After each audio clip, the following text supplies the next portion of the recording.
Mesdames, Messieurs, bonjour. Très heureux de vous retrouver pour cette nouvelle émission Power Boost. Alors, au sommaire, on va parler bien sûr biogaz, on va parler nouvelles technologies et puis aussi on va parler matériel. Top départ pour cette nouvelle émission Power Boost.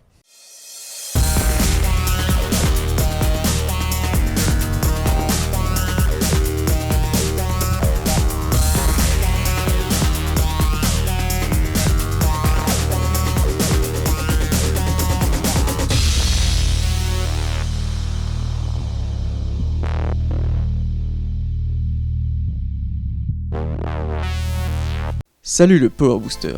Au sommaire cette semaine, nous débuterons cette émission par notre rubrique Le Mac de l'AgTech en partenariat avec 365 FarmNet. Ensuite, place à notre rubrique Les experts du biogaz. Enfin, Arlette Martin nous parlera plus en détail d'autonomie au sein de son exploitation. Alors, tenez-vous prêts, mais avant tout, les news. C'est la deuxième génération d'un prototype de robot à 6 rangs, entièrement électrique et à navigation autonome. Sa mission, désherber les betteraves sucrières entre le stade des 2 premières feuilles sorties et la fermeture des rangs. Il est né de la collaboration de Nayo Technologies avec un partenaire allemand. Le Blue Bob, c'est son nom. Il suit de manière autonome le passage du semoir qui a enregistré les coordonnées GPS RTK. Le principe du désherbage repose sur la distinction entre les adventices et les betteraves en temps réel grâce à des caméras. Des outils spécifiques assurent alors le désherbage entre et dans les rangs. Je vous invite à présent à retrouver notre rubrique Le Mac de l'AgTech.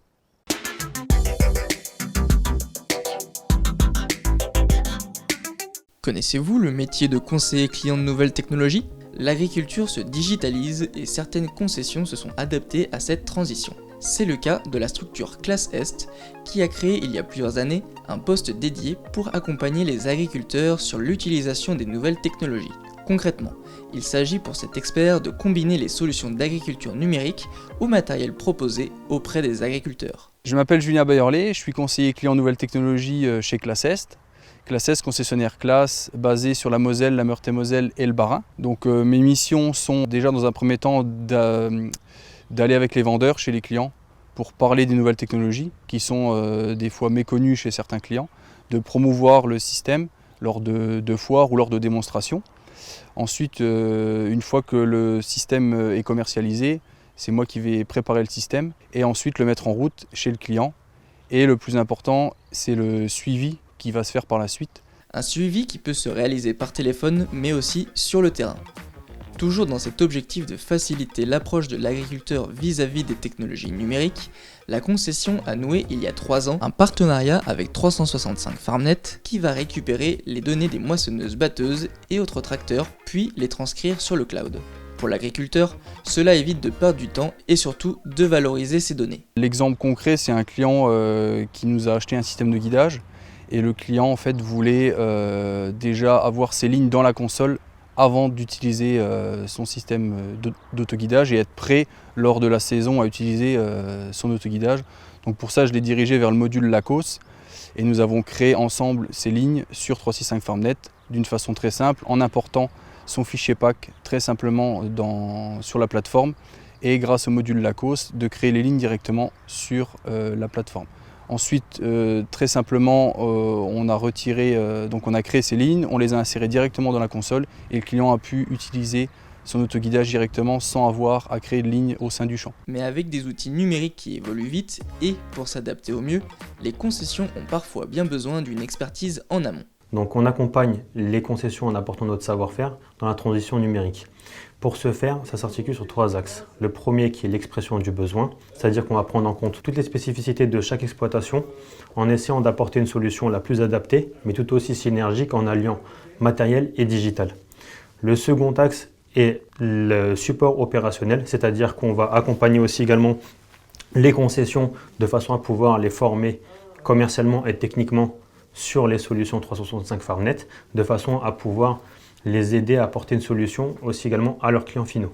Le troisième et dernier axe de développement est l'accompagnement de la concession, à savoir, donc là on apporte notre expertise auprès de la concession sur la transition numérique des enjeux de l'agriculture à travers différents modules sur 365 FarmNet, à savoir la traçabilité, la réglementation, l'agriculture de précision et la connexion des machines. 3 axes stratégiques, donc, afin de répondre aux exigences en termes de traçabilité et de précision qui sont toujours plus fortes chez les agriculteurs.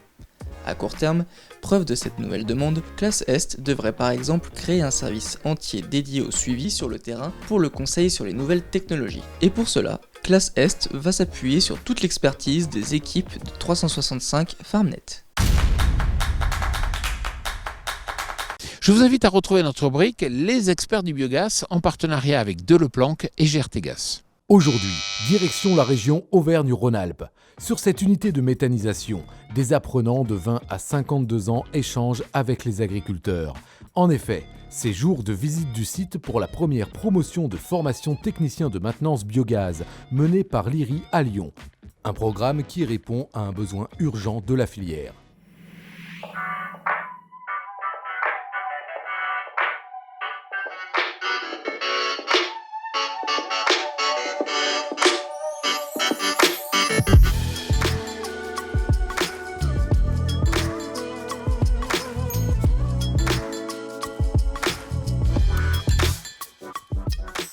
Reprenons depuis le début.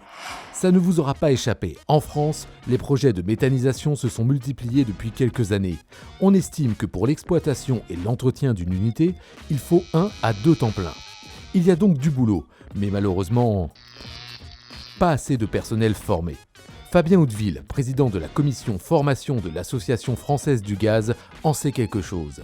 Il y a environ 3 ans, les adhérents de l'Association française du gaz Auvergne-Rhône-Alpes remarquaient qu'il manquait cruellement de compétences au sein de leurs entreprises et du coup la nécessité de former des techniciens. Comme Fabien est également responsable du pôle génie énergétique à l'Institut des ressources industrielles, il décide de mettre en place une formation adaptée. Première étape, consulter les entreprises pour bien cerner le métier vacant et les compétences qui vont avec. Donc il a été rapidement identifié un besoin de former des techniciens de maintenance. J'ai rencontré plus d'une douzaine d'interlocuteurs pour vraiment comprendre quels étaient les besoins d'un technicien de maintenance. Donc j'ai bâti un référentiel emploi-compétences. À travers chaque activité qui était menée, quelles étaient les compétences nécessaires dans l'emploi. Une fois les compétences identifiées, on a pu mettre en œuvre des modules de formation qui, eux, répondent à ces besoins de compétences. Il a alors fallu trouver des partenaires pour assurer ces modules, notamment pour le contenu spécialisé biogaz. L'IRI trouve un allié de choix en Elanor Consulting, un bureau d'ingénierie spécialisé dans la méthanisation. On est venu nous chercher au niveau de l'Association française du gaz pour apporter notre retour terrain, notre regard complet sur la filière. Apprendre la technique, c'est bien, mais regarder avec une vision systémique des choses, c'est-à-dire l'impact d'une interaction de technique entre l'économie, le montage de projets, la biologie, etc. Toutes ces passerelles-là sont essentielles pour comprendre l'impact de notre intervention technique. Et donc l'enseignement est très large et volontairement global sur l'ensemble des domaines. Septembre 2020, ça y est, la première promotion débute. La formation se déroule sur 16 mois en alternance. 2 tiers du parcours se déroulent en entreprise et 1 tiers en formation, dont 1 quart en méthanisation et le reste étant de l'électro-méca-automatisme. Une vraie source de compétences pour les entreprises puisque des opportunités d'emploi se présentent déjà aux apprenants. Pour le moment, je pense continuer dans la même entreprise dans laquelle je suis en alternance aujourd'hui, donc Biogaz Service, mais c'est vrai qu'il y a pas mal d'offres sur le marché. Je sais que moi, si je suis chez Green2Gas, c'est parce qu'effectivement, il y avait ce besoin en maintenance et en SAV, quoi. Et on est en train de créer en fait le poste que j'occupe. Une nouvelle promotion va rejoindre l'IRI fin mai 2021. Quant à nous, on se retrouve le mois prochain sur un autre projet et en attendant, on peut souhaiter le meilleur à ces futurs experts du biogaz. Cette semaine, je vous amène à la rencontre d'une éleveuse des Alpes de Haute-Provence. On va parler autonomie et autonomie alimentaire en particulier. Arlette, bonjour. Bonjour. Est-ce que vous nous présentez votre exploitation et puis ce lieu magnifique ?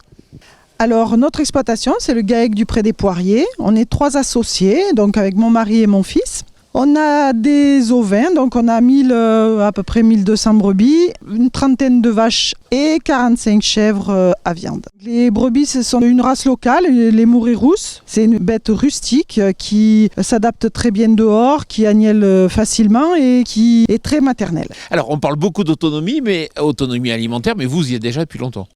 Oui, nous on a visé l'autonomie parce que notre exploitation est toute en bio.